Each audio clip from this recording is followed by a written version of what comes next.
नमस्कार, आदाब, सत श्री अकाल मित्रों, समाधान कार्यक्रम में आप सभी का एक बार पुनः हार्दिक स्वागत। कल चर्चा हो रही थी परमात्मा को, भगवान को अपना साथी बनाने की और हम सदियों से सुनते आ रहे हैं, जिसका साथी है भगवान उसको क्या रोकेगा आंधी और तूफान। सचमुच जिसका खेवैया परमात्मा बन जाए, उसका जीवन कितना सरल, कितना सहज और कितना आनंददायी हो सकता है। जिस प्रकार घर का मुखिया यदि बहुत शक्तिशाली होता है, तो परिवार के अन्य सदस्य बहुत निश्चिंत होते हैं। वैसे ही यदि हम उन्हें अपने जीवन की नैया दे देते हैं, उन्हें अपना साथी बना लेते हैं, तब तो समस्याएँ हमारे जीवन में रहेंगी ही नहीं और यदि आएँगी भी, तो हमें वो खेल की तरह लगेंगी और हम जीवन का संपूर्ण आनंद ले पाएँगे। तो कल सत्संग की बात हो रही थी, संग की बात हो रही थी और हम यहाँ आके रुके थे कि कैसे उन्हें अपना साथी बनाएँ। दादा जी से आज हम वहीं से शुरुआत करेंगे कि उनके क्या अनुभव हैं परमात्मा के संग के, खुदा दोस्त के और साथ ही हम भी कैसे उन्हें सहज रूप से अपने जीवन में दोस्त के रूप में शामिल कर सकते हैं, वो भी जानेंगे। आइए उनका अभिनंदन करते हैं। दादा जी बहुत-बहुत स्वागत, अभिनंदन। शुक्रिया। हमारे सभी दर्शक मुझे लगता है इंतज़ार कर रहे होंगे कल से कि कब भ्राता जी पुनः आएँ और हमें खुदा दोस्त के सुंदर अनुभव सुनाएँ और ये भी बताएँ कि हम कैसे उन्हें अपना दोस्त बनाएँ। हमारे वहाँ वो गोरखपुर गीता प्रेस वालों की श्री कृष्ण की चित्रों सहित हाँ। वो मैगजीन्स आती रहती थी। जी, जी। तो संकल्प उठता था कि ये गोप गोपियाँ श्री कृष्ण के साथ, ओह हम नहीं थे क्या, हम भी होते तो कितना अच्छा होता। फिर बहुत सुंदर दोस्ती की कहानियां श्री कृष्ण और अर्जुन कि बस श्री कृष्ण को अर्जुन से प्यार हुआ।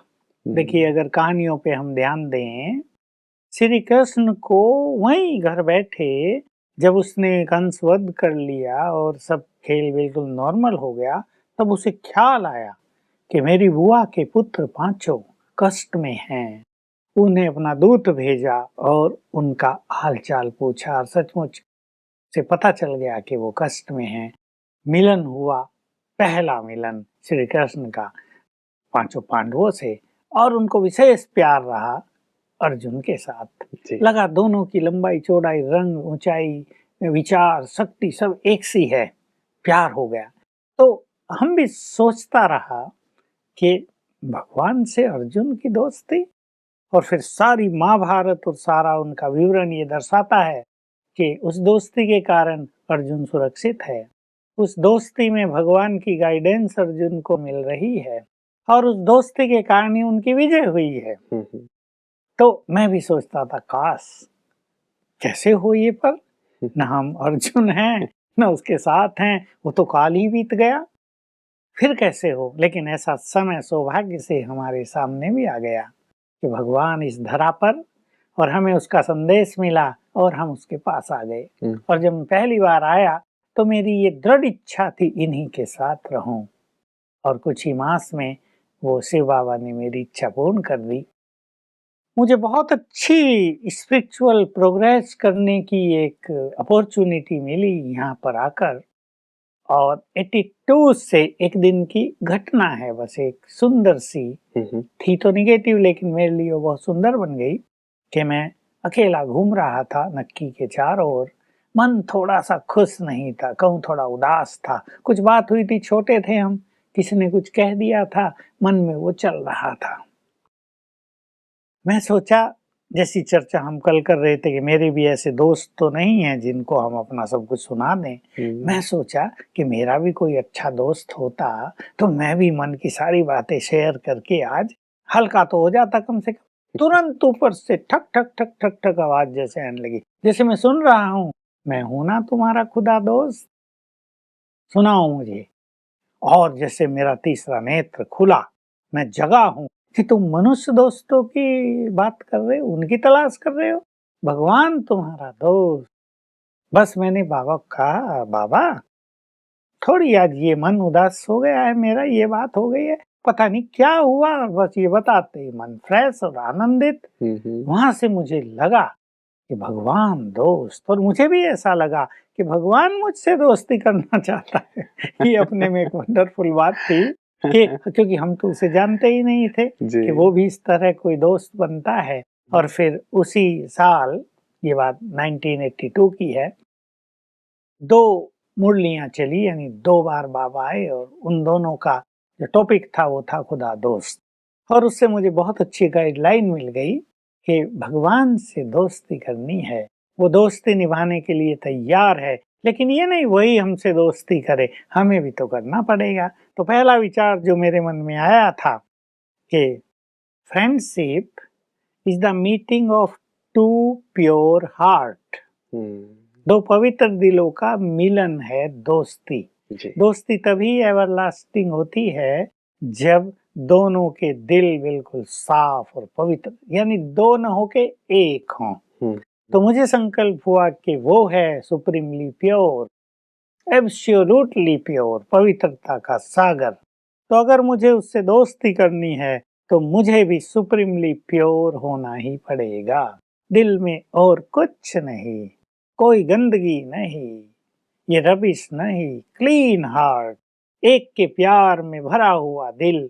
मेरे पास ये चीज थी, ये जस्ट जागृत हो गई और मैंने इन सब को बढ़ाया और शिव बाबा को अपना दोस्त स्वीकार कर लिया। You are my supreme friend.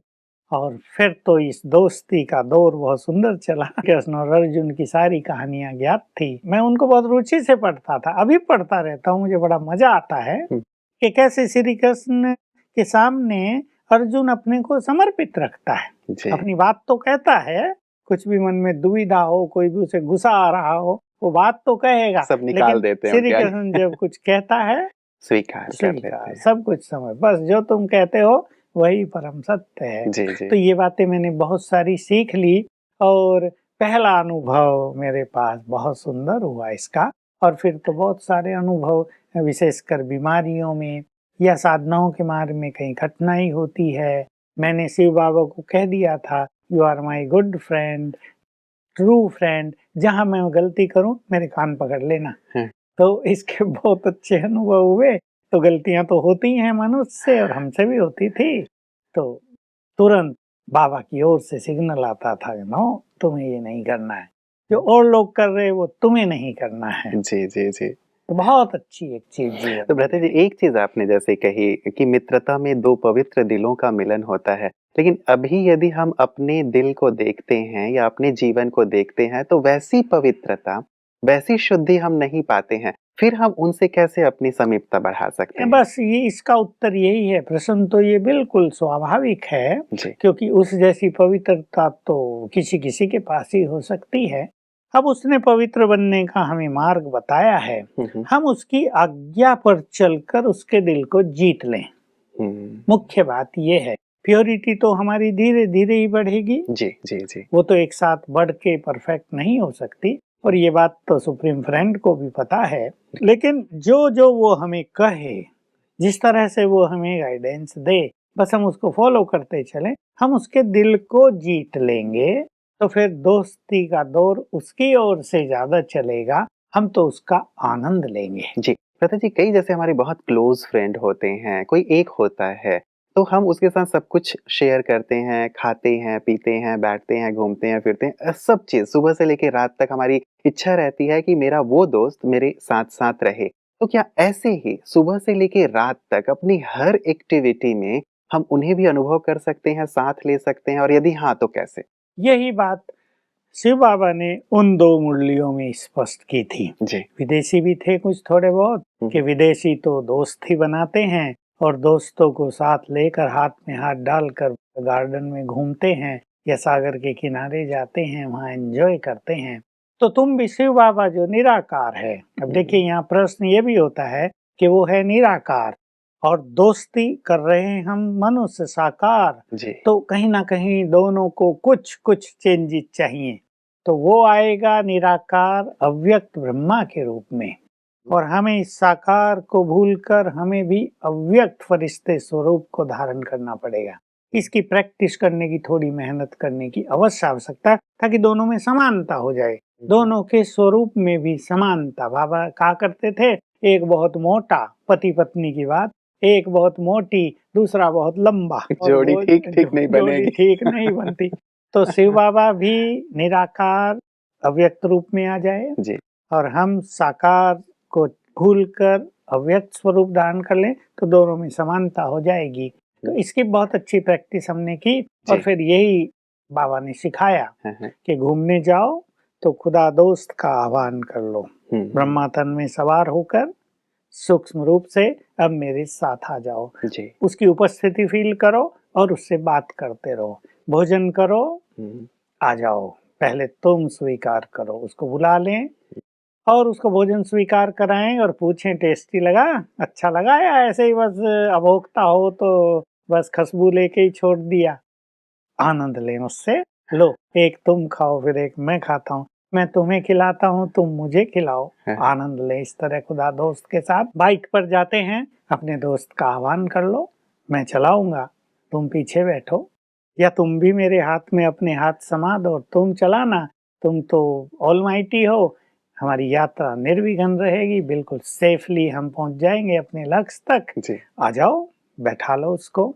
Office में काम कर रहे कोई कठिनाई आ गई, जैसे हम कठिनाई पर फोन करेंगे किसी को, उसको फोन करो, खुदा दोस्त आ जाओ, जरा ये कठिनाई हो गई, बताओ हल इसका चाहिए, अभी ये उलझ गए हम, यहाँ से हमें निकलना है, जल्दी बताओ मदद करो। कहीं मुसीबत में फंस गए, मान लो अकेले हो गए, रात है, अंधेरी, गाड़ी खराब हो गई है, अकेले वहां खड़े हैं, खुदा दोस्त को बुलाओ, आ जाओ, कर दो कुछ, वो आप ही मार्ग बना देगा।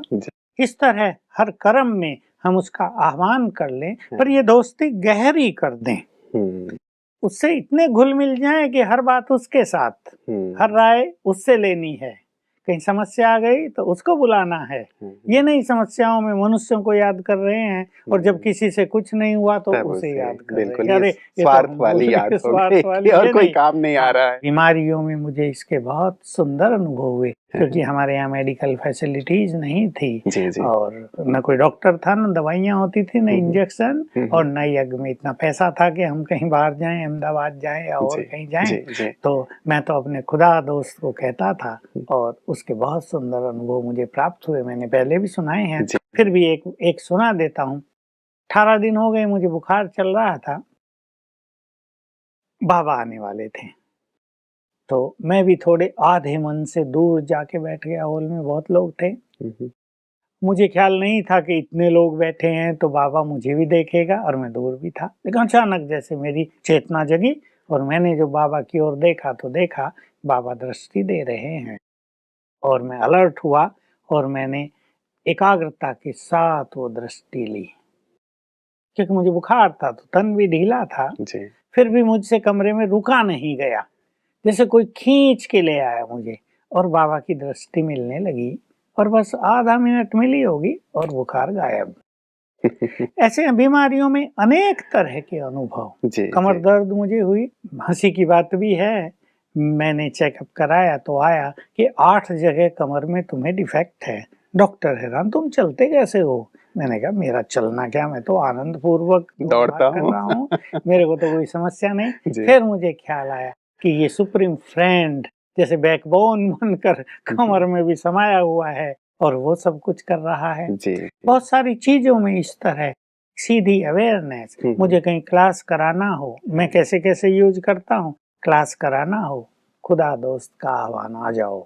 कहीं कहीं तो मैं क्लास कराता हूँ तो हंसी की बात ये कि मुझे ये भी ख्याल नहीं होता कि पहली लाइन क्या बोलनी है, टॉपिक एक दे दिया गया है, मुझे ख्याल ही नहीं कि मुझे कुछ सोच भी लेना है, और जब रिकॉर्ड पूरा हो जाता है, क्लास शुरू होती, तब मैं सोचता हूँ अरे कुछ बोलना तो है, अब क्या कहाँ से शुरू करूँ, तो खुदा दोस्त का तुरंत आह्वान किया, आ जाओ। इट टेक्स 5 सेकेंड, 1 सेकेंड, और फिर बहुत अच्छा हो जाता है। मुझे कुछ लिखना है, मन में उस तरह का फ्लो नहीं आ रहा है, खुदा दोस्त का आह्वान किया और उसी तरह का फ्लो आने लगा।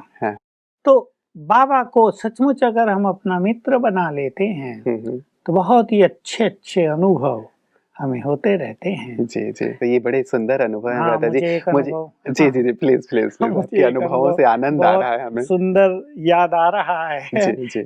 ऐसे तो क्योंकि हम किचन में सेवारत थे, तो एक बार हम लोगों ने सिंधी कढ़ी बनाई, वो जिसको हमने बनाने को दी थी वो बेसन था मिल से पिसा हुआ, वो थोड़ा चिकना होता है, मैदा जैसा हो जाता है, वो नीचे बैठ गया और वो ऊपर ऊपर चलाता रहा उसको, और वो जला दी। जल गई तो काली हो गई, अभी बदबू हो गई उसमें। हमने जब देखा, मुझे बुलाया कि भाई टेस्ट करो कैसा टेस्ट है इसका। तो देखा तो बदबू एकदम, उसको तो देखा ना सूंघा ना जाए, एकदम लगे। और अच्छा ब्रह्मा भोजन का प्रोग्राम था। जी। अभी हम 5 थे तब किचन में, हम पांचों ने योग अभ्यास किया 15 मिनट। और अपने खुदा दोस्त को कहा कि देखिए आज इज्जत का भी सवाल है, क्योंकि दादियां सब बड़ी बहनें बड़े भाई साथ बैठकर 900 भाई बहनों के साथ भोजन ग्रहण करेंगे। जी। बिल्कुल अगर बदबू आती है तो अच्छा नहीं लगेगा किसी को भी। तो आप हमारे इस योग की सुगंध इस कढ़ी में भर दो। हमने अपने खुदा दोस्त को ऐसे कहा जी। और 15 मिनट बहुत अच्छा पावरफुल योग अभ्यास किया वहीं बैठकर। हाँ। और फिर हम तो चले गए, मुझे डर भी लग रहा कि पता नहीं क्या होगा। दादी जी आई और हमारी भोली दादी इंचार्ज होती थी। दादी ने पूछा, दादी कढ़ी ठीक बनी? क्योंकि हम कह के गए थे कि भाई पूछ लेना। दादी ने कहा बहुत अच्छी थी कढ़ी तो। जी। किसी ने नहीं कहा, और जब मैंने खाई तो मुझे वही बदबू थी। मैं प्रभु जी को धन्यवाद दे रहा था कि आपकी सचमुच महिमा का अपरंपार है। अपरंपार है, उस गति को कोई जान नहीं सकता जी, कि कढ़ी में इतनी बदबू है, लेकिन सबके नाक बंद कर दिए तुमने। तो जैसे कई बार शास्त्रों में दिखाते हैं कि अक्षत पात्र वाली बात आती है कि द्रौपदी के पास कुछ है नहीं और उन्होंने कहा कि नहीं तुम खिलाओ जो जी। ऑलमाइटी है, हम सबके परम पिता हैं, वो उसके पास ही इज ऑल पावरफुल, जी, सब जी। कुछ उसके पास है। वो चाहे तो सेकंड में सब कुछ बदल सकता बिल्कुल, है। इसीलिए हम भी उनसे दोस्ती करना चाहेंगे भ्राता जी। लेकिन 3-4 चीज़ें जो मेरे अभी ज़ेहन में चल रही हैं, वो मैं ज़रूर पूछना चाहूँगा। पहली बात तो ये आपने कहा आप कोई तैयारी नहीं करते हैं, मंच पे चले जाते हैं, आपको जो भी भाषण करना होता है, आप खुदा दोस्त को बुला लेते हैं। अब कोई व्यक्ति बिना तैयारी के कहीं जाए और ऐसे ही बुला ले, तो मन में एक दुविधा वाली स्थिति तो रहती है कि भई पता नहीं वो आएगा भी कि नहीं आएगा, कहीं मेरी बेइज्जती ना हो जाए। हाँ, हाँ। मुझे बाबा से पहले ही बहुत सुंदर मनन का वरदान मिल चुका है। जी। वरदाता से मैंने पहले भी अनुभव में ये बात सुना दी है।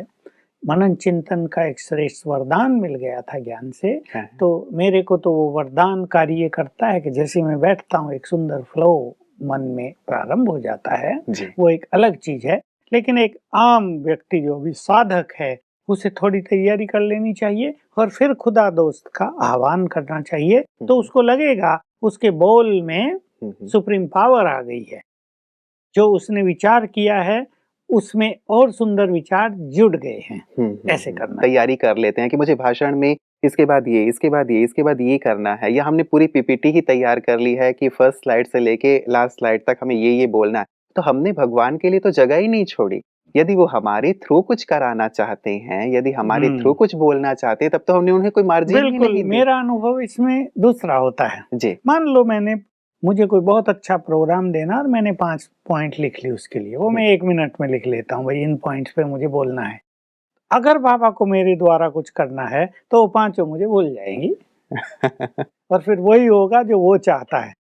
फिर मुझे ख्याल आता है कि ये तो सुप्रीम इच्छा थी कि उसको ये बुलवाना था और मैंने ये सोचा था, तो उसने ये कैंसिल कर दिया और ये बुलवा दिया। तो ये स्थिति कैसे है? हम सबकी, मैं समझता हूँ कि हर एक साधक की भी ये इच्छा होगी कि हमारे साथ भी ऐसा हो। देखिए इसके लिए वही जो कल हम चर्चा कर रहे थे संघ की, जी। कि अगर हमें एक से सब कुछ लेना है और हम अपने माइंड में अपने ब्रेन में पूरी तरह से कन्विंस हैं कि उससे दोस्ती करने के बाद और किसी की दोस्ती की जरूरत नहीं है। एक ये है कि दोस्त तो चाहिए भाई, हमें उससे भी दोस्ती हो और औरों से भी हो। नीचे वाले नीचे काम आएंगे, ऊपर वाला ऊपर काम आएगा। लेकिन एक हमने अपने को कन्विंस कर दिया कि नो ही इज एवरीथिंग, बस उसकी दोस्ती हो गई, फिर हमें किसी की जरूरत नहीं। इसमें हम सुनने के लिए भी तैयार, लोग कमेंट्स करेंगे, लोग हमें अकेला छोड़ देंगे, लोग मदद नहीं करेंगे कि ले लो अपने बाबा से मदद, हम तो नहीं तुम्हें खाना पहुंचाते हैं, करो तुम मुझसे ही। अनेक तरह की बातें भी हमारे सामने आएंगी, शास्त्रों में भी हैं ऐसी कहानियां। परीक्षाएं होती हैं, लेकिन परीक्षाओं में हम दृढ़ रहें, अपने उस अटल निश्चय से जरा भी डगमगाएं नहीं और फिर बहुत अच्छा योग अभ्यास करें। अपनी धारणाओं पर पूरा ध्यान दें, यानी पूरा समर्पित कर दें अपने को, अपनी इच्छाओं को समर्पित, अपने संकल्पों को समर्पित, अपनी बुद्धि के अहम को समर्पित, अपनी सब फीलिंग्स को समर्पित एक ही एक। लता जी, हम एक सामाजिक प्राणी हैं, जैसे हम पहले भी चर्चा कर रहे थे। यहाँ भी लोगों के साथ हमें मिलना-जुलना तो पड़ता ही है और हम ये भी कहते हैं कि हमें उनका भी तो भला करना है, उनका भी तो कल्याण करना है। मुझे अकेले ही तो मुक्ति प्राप्त नहीं करनी है, उन सबको भी तो मुक्ति की राह दिखानी है। तो ऐसे में उनसे कट ऑफ हो जाना, ये भी क्या उचित लगता है? बिल्कुल ये कट ऑफ होने की बात नहीं है। यद्यपि प्रतीत ऐसा होता है कि हम बिल्कुल अलग हो गए, लेकिन इसमें शिव बाबा ने हमें न्यारा और प्यारा, loving and detach, loveful and loveful, इन सब का एक सुंदर बैलेंस सिखाया है कि हम सबसे मिलते हुए, अपने कर्तव्यों को पूर्ण करते हुए, उन्हें प्यार देते हुए, जब चाहें सेकंड में डिटैच होकर ऊपर जुट जाएं। तो ये स्थिति बहुत अच्छे अभ्यास के बाद ही प्राप्त होती है। इसमें हमें बहुत अच्छी साधनाएं करनी पड़ेंगी, तब हम यहाँ नीचे वालों से भी अच्छा तरह निभा सकेंगे और सुप्रीम से भी अपनी दोस्ती परफेक्टली जोड़कर रख सकेंगे। बिल्कुल, मतलब दोनों का एक प्रकार से बैलेंस हो जाएगा। यदि हम उनसे जुड़ जाते हैं तो यहाँ पे भी हम अपनी अच्छी सेवाएँ या अच्छा जो व्यवहार है वो दे लोगों सकते को दे पाएँगे। 2-3 चीज़ें और विशेष हैं भ्राता जी, लेकिन एक ही विशेष चीज़ मैं जानना चाहूँगा, कल के लिए भी हम कुछ छोड़ेंगे। आपने कहा कि परमात्मा का आह्वान भी कर लें और कभी आपने कहा कि आप फ़ोन भी कर लें।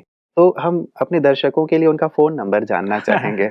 देखिए उनके पास ये मोबाइल तो चलेगा नहीं लेकिन हंसी में हम कह देते हैं उनका नंबर 0 है, क्योंकि वो स्वयं ही पॉइंट ऑफ एनर्जी है, 0 है, बिंदु है। जी, जी। बस उससे अपनी बुद्धि का ध्यान एकाग्र करें और उसका आह्वान कर लें बहुत प्यार से।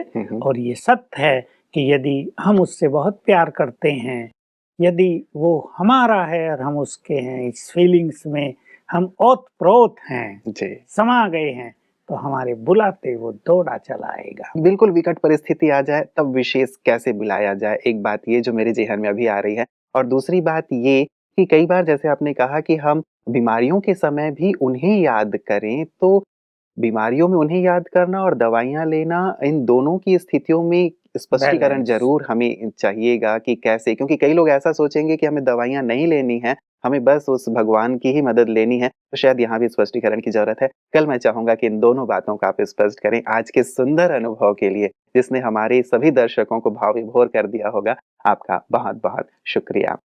मित्रों, वास्तव में अनुभूतियाँ कितनी गहन होती हैं ना, और यदि भगवान के साथ जुड़ जाते हैं, उनके साथ का अनुभव करने लगते हैं, तब तो चेहरा खिल जाता है, जीवन खिल जाता है, जीवन बदल जाता है। और जैसे शुरुआत भी मैंने की थी कि जिसका साथी है भगवान, उसको क्या रोकेगा आँधी और तूफ़ान। तो सचमुच जीवन में कितनी सरलता, कितनी सहजता आ जाती है। आप देखते होंगे, भ्राता जी के चेहरे को देखते होंगे, या पीस ऑफ माइंड चैनल में जितने भी वरिष्ठ राजयोगी भाई-बहनें आते हैं, कितनी सरलता से, कितनी सहजता से आध्यात्मिक गूढ़ बातों को हमारे सामने रख देते हैं, तो ऐसा लगता है कि अरे! ये इतनी सहज हैं क्या? और जब इनके जीवन में है, हमारे जीवन में क्यों नहीं आ सकता? हम सबका भी परमात्मा पे अधिकार है, परमात्मा के ज्ञान पे अधिकार है, उनकी शक्तियों पे अधिकार है। क्यों ना हम भी एक कदम परमात्मा की ओर बढ़ाएँ, उनसे मित्रता कर लें और अपने जीवन को खुशहाल बना लें।